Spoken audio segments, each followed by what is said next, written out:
പച്ച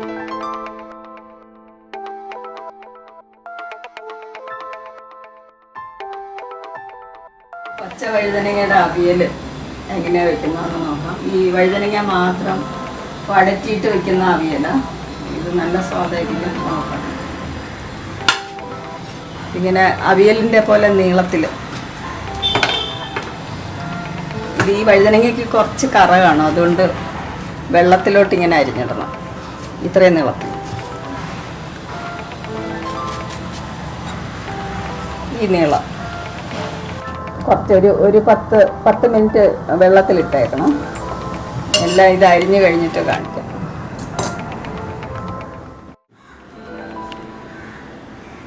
ഇത് പച്ച വഴുതനങ്ങ നീളത്തിൽ അരിഞ്ഞിട്ട് ഒരു 10 മിനിറ്റ് വെള്ളത്തിലിട്ട് കറ കളഞ്ഞിട്ട് വെച്ചിരിക്കുക. ഇത് അവിയലിനരിയുന്ന പോലെ ചെറിയ ചെറിയ പീസായിട്ട് നീളത്തിൽ അരിഞ്ഞത്. ഇത് പിഞ്ചായിരിക്കണം. കുറച്ച് മുറ്റിക്കഴിഞ്ഞാൽ പിന്നെ ഒരു വല്ലാത്തൊരു സ്വാദ് വരും. അതുകൊണ്ട് പിഞ്ചായിട്ടുള്ളതാണ് നല്ലത്. ഇത് കഷ്ടിച്ചൊരു 1/4 കിലോ വഴുതനങ്ങയെ കാണത്തുള്ളൂ. ഒരു 200 ഗ്രാം കഷ്ടിച്ച് കാണുമായിരിക്കും. ഒരു 1/4 കിലോ കഷ്ടിച്ച്.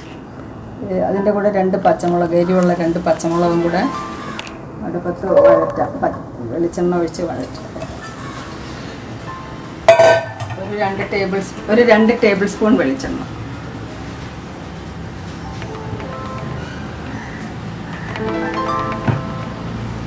ഇതിൻ്റെ കൂടെ വേറൊന്നും ചേർക്കണ്ട, ഉപ്പ് മാത്രം ചേർത്താൽ മതി. ഇത് കുറച്ച്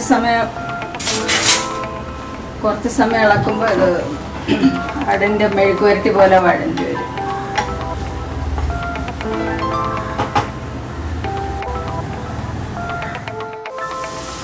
ഇതിനകത്ത് പച്ചമുളകും വഴുതനങ്ങയും മാത്രമേ ഉള്ളൂ. 2 ടേബിൾ സ്പൂൺ വെളിച്ചെണ്ണ ഒഴിച്ചിരിക്കുക. കുറച്ച് ഉപ്പും കൂടെ. ഇത് കല്ലുപ്പിൻ്റെ അല്ല.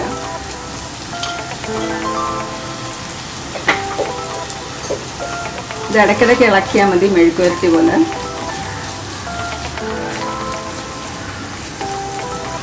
ഇത് വഴണ്ടി കഴിഞ്ഞിട്ട് കാണും. ഇതിൻ്റെ കൂടെ ഇപ്പോൾ ഒന്നും ചേർക്കാനില്ല. ഇതിൻ്റെ കൂടെ അരപ്പായിട്ട് ചേർക്കാൻ ഒരു 1/4 കപ്പ് തേങ്ങ, 1/2 ടീസ്പൂൺ മുളക് പൊടി, 1/4 ടീസ്പൂൺ മഞ്ഞൾപ്പൊടി, ഒരു നുള്ള് ജീരകം, 2 ചുവന്നുള്ളി, കുറച്ച് കറിവേപ്പില. ഇതെല്ലാം കൂടെ അവിയൽ പോലെ അധികം അരയാതെ അരച്ചിട്ട് ഇത് മെഴുക്ക് വരട്ടി പോലെ ആയി കഴിയുമ്പോൾ ഇത് ചേർക്കും. അത്രയേ ഉള്ളൂ. ഇത് എളുപ്പമാണ് വയ്ക്കാൻ.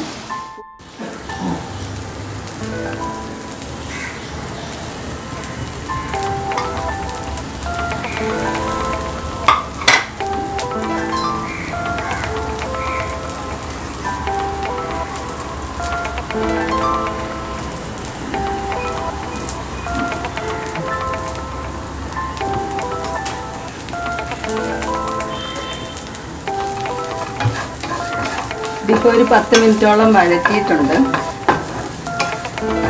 ഇനിയിപ്പോൾ അരപ്പ് ചേർക്കാനുണ്ട്. നന്നായിട്ട് വഴണ്ടി വന്നിട്ടുണ്ട്. ഇത്രയും വഴണ്ടാൽ മതി. ഒരു ചെറിയ തീയിൽ 10 മിനിറ്റ്, ഒരു 8-10 മിനിറ്റ് അത്ര ഉള്ളൂ.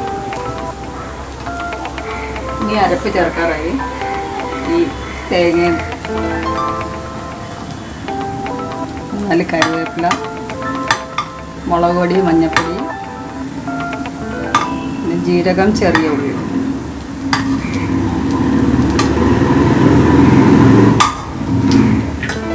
ഇത് ചെറുതായിട്ട് അവിയലിൻ്റെ അത്രയും മാത്രമേ, തേങ്ങ അരഞ്ഞു പോകരുത്. അവിയലിൻ്റെ അരവ് മതി. അരച്ചിട്ട് കാണിക്കും.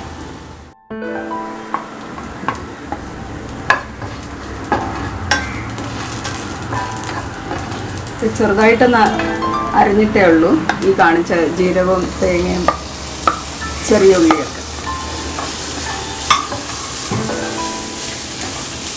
ഇപ്പോൾ ഒന്ന് ചെറുതായിട്ടൊന്ന് ചൂടായി വന്നാൽ മതി ഈ അരപ്പ്.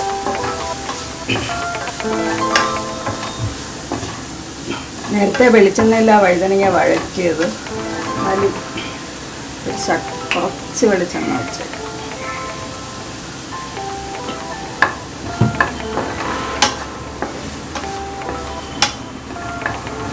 ഈ വഴുതനങ്ങ മാത്രം ഇട്ട അവിയൽ നല്ല ടേസ്റ്റ് ആയിരിക്കും. ഈ ചെറിയ പച്ച വഴുതനങ്ങ അവിയലിൽ വേണമെങ്കിൽ ഇടാം. ഇതിൻ്റെ മുകളിലത്തെ ഭാഗം ഈ മുകളിലത്തെ ഭാഗം വഴുതനങ്ങയുടെ ഇതൊക്കെ സാമ്പാറിലിടാം.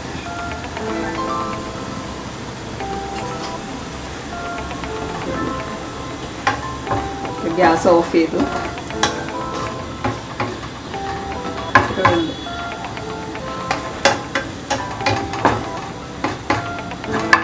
ആയി കഴിഞ്ഞു.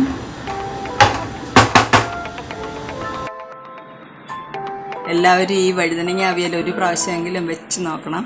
എന്നിട്ട് കമൻസ് അറിയിക്കണം.